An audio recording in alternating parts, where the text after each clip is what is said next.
Ancam dengan senjata S-400, Rusia dan Indonesia. Для того, чтобы люди могли выразить свою волю и то решение о своем будущем, которое примет большинство жителей Донецкой и Луганской народных республик, Запорожской и Херсонской областей, мы поддержим. В своей агрессивной антироссийской политике Запад перешел всякую грань. Мы постоянно слышим угрозы в адрес нашей страны, нашего народа.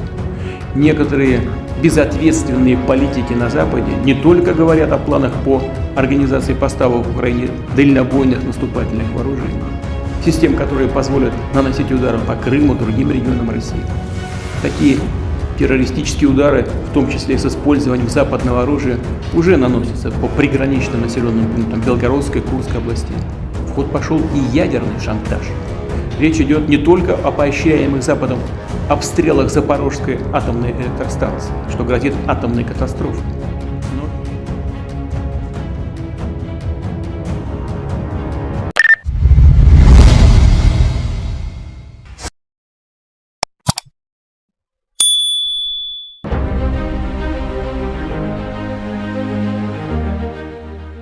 Minta pasukan Australia dan Israel segera angkat kaki dari Gaza. Situasi di Gaza kembali memanas setelah Rusia dan Indonesia menyuarakan ultimatum keras terhadap kehadiran militer Israel dan Australia di wilayah tersebut. Dalam pernyataan bersama yang mengejutkan banyak pihak, kedua negara menyerukan penarikan segera pasukan asing dari Gaza sambil menegaskan kesiapan militer mereka, termasuk penggunaan sistem pertahanan udara canggih S-400. Kementerian Pertahanan Rusia dalam briefing pers di Moskow menyatakan bahwa setiap bentuk intervensi militer oleh negara asing di Gaza tanpa mandat internasional dianggap sebagai pelanggaran hukum internasional. Juru bicara resmi Kremlin bahkan menyebutkan bahwa unit rudal S-400 telah dalam status siaga tempur di kawasan strategis yang dirahasiakan. Federasi Rusia tidak akan tinggal diam melihat agresi berkepanjangan terhadap rakyat Palestina. Kami siap mengambil langkah tegas demi menjaga stabilitas kawasan dan mencegah intervensi sepihak, ujar pernyataan tersebut. Ancam dengan senjata S-400, Rusia dan Indonesia. Minta pasukan Australia dan Israel segera angkat kaki dari Gaza.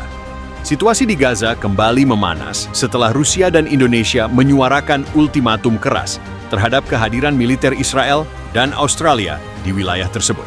Dalam pernyataan bersama yang mengejutkan banyak pihak, kedua negara menyerukan penarikan segera pasukan asing dari Gaza sambil menegaskan kesiapan militer mereka, termasuk penggunaan sistem pertahanan udara canggih S-400.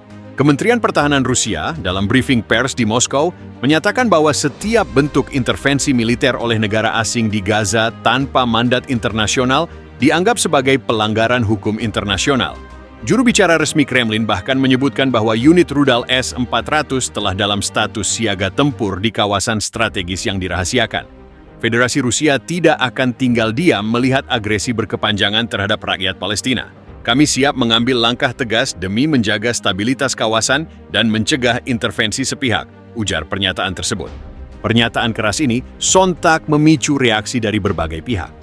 Washington menyuarakan keprihatinan atas retorika berbahaya dari Moskow dan Jakarta, sementara Beijing mendukung langkah diplomatik yang bertujuan menghentikan kekerasan dan mendesak semua pihak untuk menahan diri. Di sisi lain, laporan intelijen mengindikasikan bahwa beberapa baterai S-400 telah ditempatkan di wilayah Timur Tengah sebagai bagian dari latihan gabungan Rusia dan sekutu regionalnya. Spekulasi berkembang bahwa Indonesia mungkin akan mengirim kontingen militer atau bantuan kemanusiaan bersenjata ke perbatasan Mesir-Palestina dalam waktu dekat. Dengan nada diplomatik yang tak lagi ambigu, Rusia dan Indonesia mengirimkan pesan bahwa dominasi militer di Gaza tidak akan dibiarkan begitu saja. Keberadaan sistem S-400 bukan hanya simbol kekuatan, tapi juga penegasan bahwa supremasi udara bisa dipertanyakan kembali.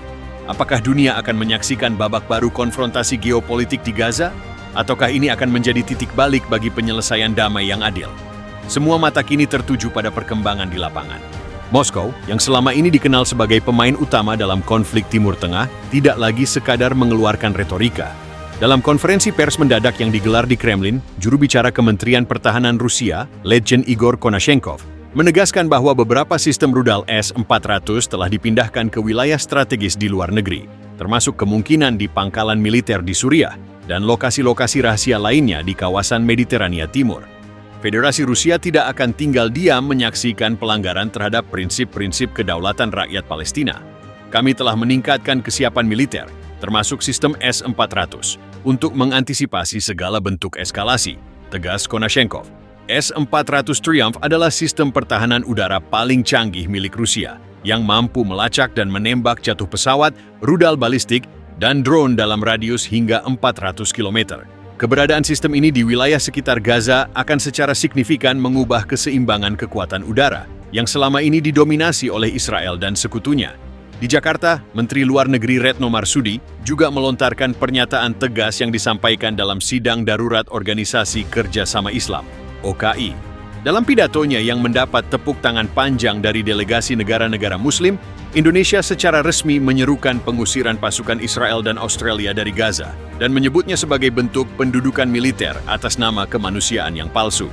Rakyat Palestina bukan objek eksperimen militer.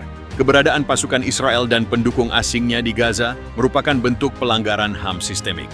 Indonesia mendesak agar mereka segera angkat kaki dari Gaza atau bersiap. Retno juga mengonfirmasi bahwa Indonesia saat ini tengah memperkuat kerjasama pertahanan dan intelijen dengan Rusia, termasuk kemungkinan pelatihan penggunaan sistem radar dan pengintaian satelit. Hal ini menandakan perubahan besar dalam orientasi kebijakan luar negeri Indonesia yang selama ini lebih berhati-hati dalam urusan militer global. Menghadapi konsekuensinya, kata Retno dengan nada tinggi. Di sisi lain, tanggapan dari Canberra terbilang minim. Pemerintah Australia hanya menyebut bahwa kehadiran militernya di Gaza bersifat teknis dan humaniter, sebuah klaim yang diragukan oleh banyak pengamat internasional. Media Australia sendiri mulai memberitakan adanya tekanan dalam negeri untuk menarik pasukan dari wilayah konflik yang kian memburuk itu. Israel, yang sejak awal bersikap defensif terhadap kritik internasional, justru meningkatkan status siaga militer di seluruh wilayah selatannya. Beberapa media lokal melaporkan bahwa Angkatan Udara Israel telah menyiapkan skenario menghadapi kemungkinan intervensi militer asing. Respon internasional pun terbelah. Amerika Serikat mengecam keras langkah Rusia dan Indonesia, menyebutnya sebagai bentuk provokasi militer yang membahayakan stabilitas kawasan. Sementara Uni Eropa menyerukan perundingan damai dan penyelidikan independen terhadap pelanggaran HAM yang terjadi. Namun dari sisi lain, dukungan terhadap langkah Rusia dan Indonesia mengalir dari berbagai negara. Iran, Turki, Pakistan, dan beberapa negara di Afrika menyatakan solidaritas penuh terhadap Blok Timur yang baru dalam menghadapi dominasi militer Barat di Timur Tengah.